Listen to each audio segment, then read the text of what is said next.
Era uma noite comum de sexta-feira. Anderson e o professor Ricardo assistiam a um velho filme de guerra. Na tela, uma explosão iluminava a sala inteira. Foi quando Anderson, hipnotizado pela explosão, virou-se para o amigo com aquela pergunta que só uma noite ociosa é capaz de produzir. E se você amarrasse um explosivo C4 num bumerangue, seria uma arma eficaz, ou tão idiota quanto parece? Ricardo mal levantou os olhos da pipoca. Deixando a aerodinâmica de lado, ele disse: "Estou curioso para saber que vantagem tática você espera ter, fazendo o explosivo voltar voando na sua direção se você errar o alvo." Antes de irmos adiante, quero deixar uma coisa bem clara.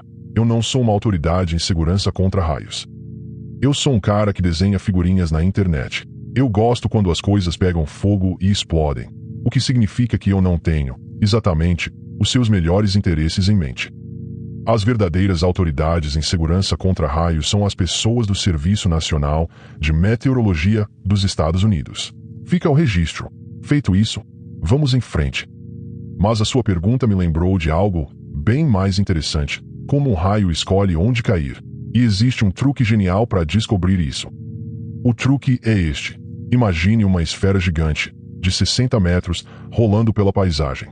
E preste atenção nos pontos onde ela encosta. Dizem que o raio atinge sempre o objeto mais alto por perto. Mas isso levanta perguntas irritantes. Mais alto em relação a quê? Quão perto é por perto? Será que ele procura a pessoa mais alta da multidão? Tudo começa com o que os físicos chamam de líder, um feixe ramificado de carga elétrica que desce da nuvem. Ele avança em pequenos saltos, a dezenas de quilômetros por segundo, cruzando o céu em poucos milésimos de segundo.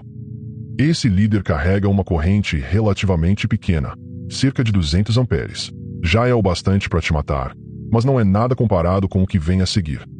No instante em que o líder toca o chão, a nuvem e a terra se igualam numa descarga colossal. Mais de 20.000 amperes. É esse o clarão cego que a gente vê, subindo pelo canal a uma fração da velocidade da luz, em menos de um milésimo de segundo. O ponto onde vemos o raio cair é onde o líder tocou primeiro. E aqui está o detalhe crucial. Enquanto desce, o líder só sente o que está a algumas dezenas de metros da ponta dele. É só isso que ele enxerga na hora de decidir o próximo salto. É por isso que a esfera funciona. Ela mostra os primeiros lugares que o líder poderia sentir. Onde a superfície encosta, o topo das árvores, os postes de cerca, o golfista solitário no meio do campo. Ali estão os alvos em potencial. Com isso, dá para calcular a sombra de um objeto alto, a área ao redor dele onde o líder provavelmente vai atingir o objeto, e não o chão. Quanto mais alto o objeto, maior a sombra. Mas atenção, estar dentro da sombra não quer dizer estar seguro. Muitas vezes é o contrário. Depois que a corrente atinge o objeto alto, ela se espalha pelo solo. E se você estiver tocando o chão por perto, ela pode atravessar o seu corpo. Em 2012, das 28 pessoas mortas por raios nos Estados Unidos, 13 estavam embaixo de, ou perto de, árvores. E aqui no Brasil, pois o Brasil é, disparado, o campeão mundial de incidência de raios. São dezenas de milhões de descargas todos os anos. A esfera imaginária tem muito trabalho por aqui. Imagine um campo de várzea, plano e aberto, sob um temporal de fim de tarde. Não há árvores, não há postes. Role a esfera de 60 metros por ali, e ela vai encostar exatamente na coisa mais alta do campo, os jogadores. Já o Cristo Redentor, lá no alto do Corcovado, é atingido por raios várias vezes por ano. Ele é o ponto mais alto por uma vasta região. A esfera encosta nele de longe. Por isso ele é protegido por para-raios, e mesmo assim já perdeu pontas dos dedos para as descargas. E aquele instinto de correr para debaixo da árvore solitária, no meio do pasto, é justamente o pior erro. No campo, gado inteiro já morreu abrigado sob uma única árvore, quando a corrente se espalhou pelo chão encharcado. Mas voltando ao seu bumerangue explosivo, Anderson, o problema fundamental não é nem a aerodinâmica. É que a coisa toda que define um bumerangue é ele voltar. Você estaria projetando uma arma cujo propósito literal é trazer o explosivo de volta para sua cara caso o arremesso falhe.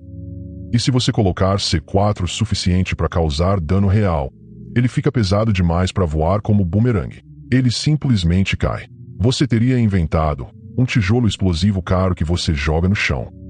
Qualquer vantagem que você imaginasse, alcance, curva, retorno, é resolvida de forma infinitamente mais segura e eficaz por coisas que já existem. Uma granada, um morteiro, um drone. Nenhum deles tem a gentileza de voltar, voando na sua direção. Então, respondendo à sua pergunta, sim, é exatamente tão idiota quanto parece. Só que com o detalhe extra de ser suicida. No fundo, o raio e o bumerangue contam a mesma lição. A física não se importa com a sua intenção. A geometria do mundo decide para onde a energia vai. Esteja você segurando um detonador, ou apenas parado embaixo da árvore errada.